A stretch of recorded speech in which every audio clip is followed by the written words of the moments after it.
Election day has come and gone, but the big question remains.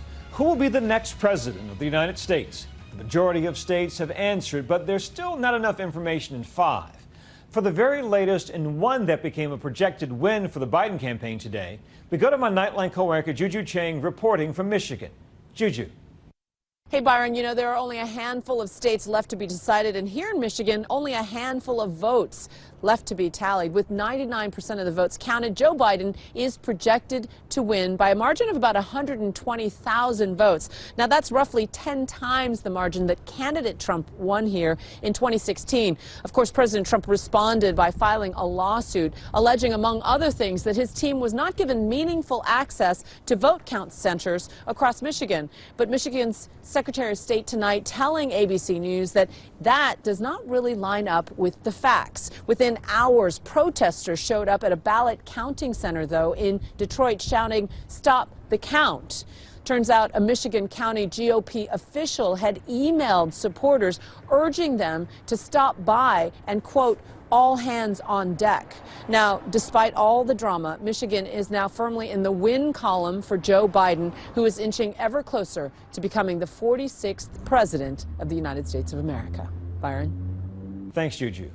And now to the nail-biting race for electoral victory. Here's ABC's Trevor Ault.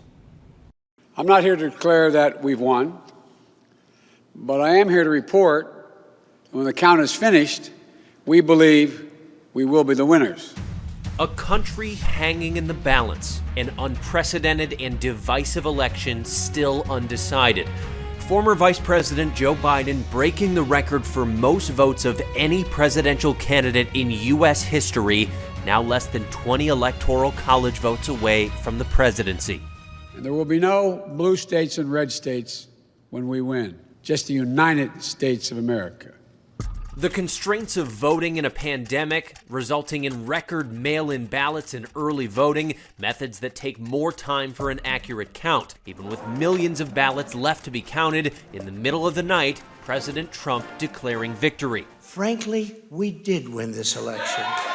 And alleging without any basis that the election was rigged, asking for vote counting to stop in states where he seems to be ahead, despite not having any authority to do so. This is a major fraud in our nation.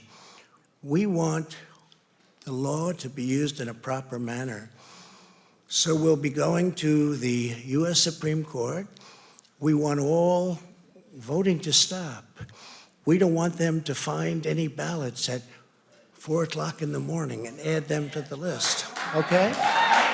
He won't decide who wins. The states that are certifying the election, ultimately the electors, are going to be the ones who elect the president. It's starting to feel like the best that President Trump is going to be able to do is simply undermine faith in the system so that he can say, I got cheated and my supporters got cheated, even though there's no evidence to support that. This election as tumultuous as any in American history. Election night starting out predictably, each candidate picking up expected states. Joe Biden is going to win the state of Colorado and its 9 electoral votes. Kentucky will go to Donald Trump. But as the night ended, not enough information to project multiple battleground states, as ballots are still being counted. The Trump campaign today filing lawsuits in Michigan, Pennsylvania, and Georgia, and demanding a recount of the tally in Wisconsin. This is not Bush versus Gore. In Bush versus Gore, it was so close. A few hundred votes in one state. Here you're talking about tens of thousands of votes in multiple states. You can't overcome that with a recount or a claim that 53 ballots were put in the wrong place. It's just not comparable. The governor of Pennsylvania pushing back. This afternoon, the Trump campaign filed a lawsuit to stop the counting of ballots in Pennsylvania. That is simply wrong. Our election officials at the state and local levels should be free to do their jobs without fear, without intimidation, without attacks. These attempts to subvert the democratic process are simply disgraceful. I'm going to fight like hell to protect the vote of every Pennsylvanian. President Trump prematurely proclaiming a win in Pennsylvania this afternoon. But on the ground in Wilkes-Barre, Pennsylvania, some folks at the Rodano's Pizzeria aren't so sure. I think he takes Luzerne County. I don't think he takes it by as much. Wilkes-Barre is in Luzerne County, a consequential county that flipped red for Trump in 2016, helping deliver the Keystone State and the White House. It had previously been a Democratic stronghold. This year, it seems to have stayed red. Ted Wampole says his home is divided. He voted for Biden, but his wife and son went for Trump. I'm very conservative. I just see a lot of my personal values in Joe Biden. I just have a tough time with the way that the president has conducted himself, and that just turned me off personally.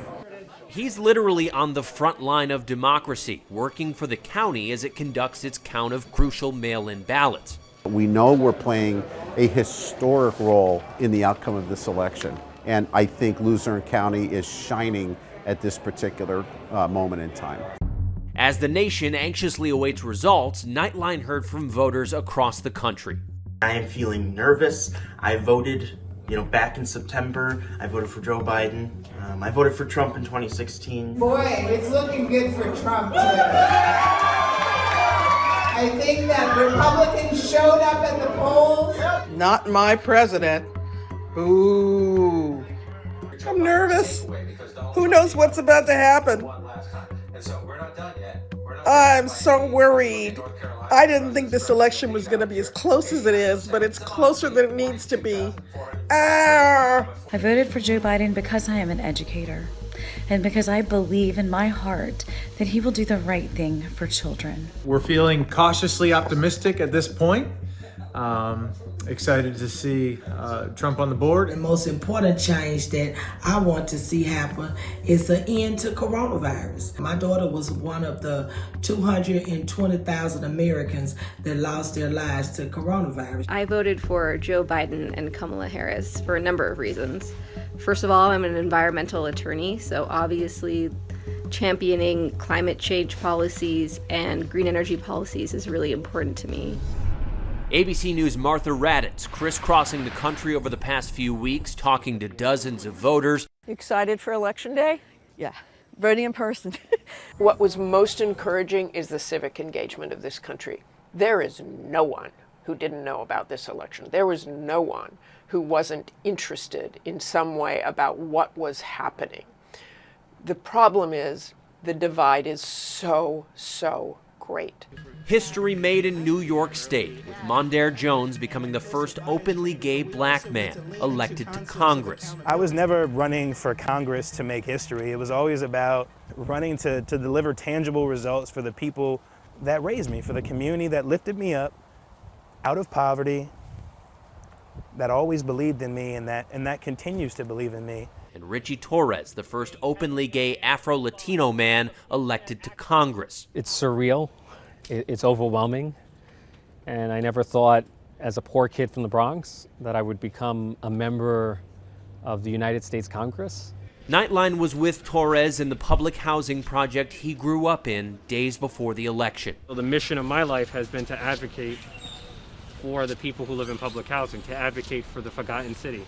We're not asking you to feel sorry. Democrat Cori Bush won her congressional race, becoming the first black woman to represent Missouri after launching her political career during the August 2014 Ferguson protests. This is the police force that showed up for the protest. It wasn't until after Michael Brown was murdered that I realized that there has to be more to this seat. That's when my eyes started to open, that something is missing. There is a disconnect, and we should have more. Bush helping the Democrats retain their majority in the House, although that number narrowed, with Republicans actually picking up seats, Republican women capturing more seats than they ever have in a single night. The GOP so far seems to be staving off efforts to overtake their majority in the Senate. And as the country moves closer to learning the presidential election outcome, millions of Americans are still out of work, struggling financially as a deadlocked Congress is unable to deliver another round of pandemic relief. The country still as divided as ever. How you heal a nation like this when one side thinks the other side is basically the devil is an enormous problem. We are all Americans. We want this country to succeed. The nation is going to have a lot of healing to do, no matter what.